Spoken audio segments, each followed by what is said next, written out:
పురం Venkata Bangaramma charitable trust ఆధ్వర్యంలో Sai Revan special school ను ఏర్పాటు చేయడం అభినందనీయమని పలువురు ప్రముఖులు పేర్కొన్నారు. ప్రజాసేవలో భాగంగా మానసిక వికలాంగులకు నా వంతు సహాయ సహకారాలు అందించడంలో భాగంగా మానసిక వైకల్యం ఉన్న దివ్యాంగులకు ప్రత్యేక పాఠశాలలను కాకినాడ రూరల్ మండలం తిమ్మాపురం సాయిబాబా గుడి వెనుక పోలీస్ స్టేషన్ పరిధిలో నూతనంగా ఏర్పాటు చేయడం జరిగిందని వ్యవస్థాపక అధ్యక్షులు పురం వెంకట నారాయణ రాధిక దంపతులు తెలియజేశారు.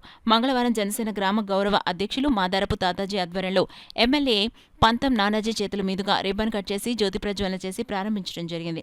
ఈ సందర్భంగా ప్రిన్సిపల్ రాజరాజేశ్వరి, టీడీపీ నాయకులు వివైదాస్, వ్యవస్థాపక అధ్యక్షులు పురం రాధికలు మాట్లాడుతూ పురం వెంకట బంగారమ్మ చారిటబుల్ ట్రస్ట్ ఆధ్వర్యంలో సాయి రేవన్ స్పెషల్ స్కూల్ను నూతనంగా ఏర్పాటు చేయడం ఎంతో ఆనందదాయకమని, ఈ రోజు ప్రారంభించిన ఎమ్మెల్యే నానాజీకి ప్రత్యేక ధన్యవాదాలు తెలియజేశారు. మానసిక వికలాంగులకు మానసిక ధైర్యం పెంపొందించి సమాజంలో మనుషులంతా ఒకటే అనే ఉద్దేశం కల్పించేందుకు పాఠశాలను ఏర్పాటు చేయడం జరిగిందని తెలిపారు. కాకినాడ పరిసర ప్రాంతాల ప్రజలు ఈ అవకాశాన్ని సద్వినియోగం చేసుకోవాలని అన్నారు. మాజీ AMC chairman Karri Venkataraju, chartered accountant Bodaramam, Swapna Souda associates అధినేత తోట వెంకట్రావు, టీడీపీ నాయకులు సంగిశెట్టి అశోక్, అధ్యాపకులు, బంధువులు, శ్రేయోభిలాషులు, అభిమానులు పాల్గొన్నారు. ఇవన్నీ అధిగమించాలంటే ప్రతి పిల్లల్ని ఎప్పుడైతే గుర్తిస్తారో వాళ్ళు ప్రత్యేక పాఠశాలకి పంపించాలి. చివరగా ఒక చిన్న మాట నేను రేవంత్ సాయి స్పెషల్ స్కూల్ గురించి చెప్పేసి, సాయి రేవంత్ కాబట్టి ఇదేంటంటే ఈ పాఠశాలలో ప్రారంభించక ముందే అన్ని థెరపీస్ అరేంజ్ చేశారు. స్పీచ్ థెరపీ ఉంది, బిహేవియర్ థెరపీ ఉంది, ఆక్యుపేషనల్ థెరపీ ఉంది, ఫిజికల్ ఉంది. దాంతోపాటు ఎడ్యుకేషన్ అంటే అన్ని సర్వీసెస్ ఇవ్వడానికి రెడీగా ఉన్నారండి యాజమాన్యం. అంటే ఎంత నాణ్యమైన సర్వీసెస్ వాళ్ళు అందిస్తారనేది పబ్లిక్కి చెప్పవలసిన అవసరం అందరికీ ఉందండి. ఎందుకంటే ఇది ఒక ప్రత్యేక విద్యకి, ప్రత్యేక పాఠశాలకే పరిమితం కాదండి. ప్రతి ఒక్క సభ్యులకి గవర్నమెంట్ దగ్గర నుంచి సామాన్య సభ్యుల వరకు మనము ప్రచారం చేయవలసిన అవసరం ఉంది. ఎలాగైతే అందరూ అనాథ శరణాలయాలకు వెళ్తారు, జాలి చూపిస్తారు, ఈ పిల్లల దగ్గరికి వచ్చేసరికి పక్క వాళ్ళు కూడా మాట్లాడరండి. కాబట్టి ఈ పిల్లలకి విద్య ఇవ్వాలి. మనలాగే పుట్టారు, మనలాగే పెరుగుతున్నారు.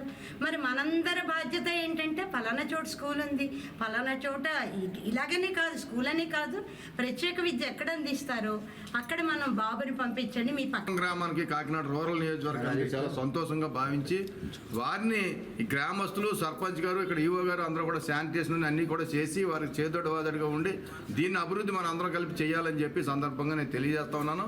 ప్రోత్సహించాలా, దీన్ని ఇంకా పెద్ద చేయాలి. ఎందుకంటే మనోవికాస్ కేంద్రం పెట్టినప్పుడు ఇద్దరే ఉండేవారు. నేను అప్పుడు ఎంపీపీగా ఉన్నాను.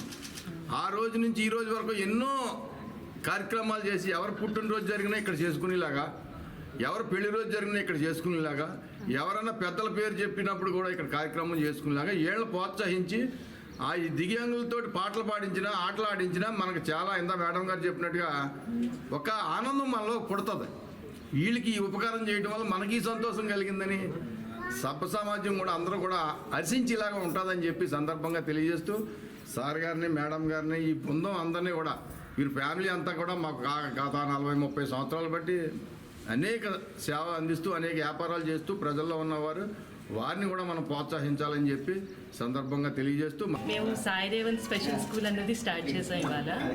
అది మా చిన్నబ్బాయి పేరుని అందరికీ నలుగురికి ఉపయోగపడే సేవ చేయాలి అన్న దృక్పథంతో మొదలుపెట్టామండి. అంటే మా బాబు కూడా స్పెషల్ షైల్డ్. దానివల్ల మాకు నలుగురు పేరెంట్స్ పడే ప్రాబ్లమ్స్ మాకు తెలుసు. అందువల్ల వాళ్ళకి మేము ఏ విధంగా ఉపయోగపడగలమో అని ఆలోచించి ఈ నిర్ణయం తీసుకున్నాము. ఈ చుట్టుపక్కల ఎక్కడ ఇలాంటి స్కూల్ లేదు. 1 గంట 2 గంటలు ఏదో చెప్పి పంపిస్తారు తప్ప ఉదయం నుంచి సాయంత్రం వరకు ఉండే స్కూల్ ఎక్కడా లేదండి. దానికోసం అని చెప్పి మేము అంటే మాకు ఆలోచన వచ్చింది, దానికి దేవుడి సహకారం కూడా ఉంది. సాయిబాబా గుడి వెనకాల పెడుతున్నాం అనగానే సాయి రేవంత్ మా అబ్బాయి పేరు, అది ఇది కలిపి వస్తుంది అని చెప్పి మొత్తం మీద విత్తనం వేసాం. ఇది ఇంతవరకు వచ్చింది.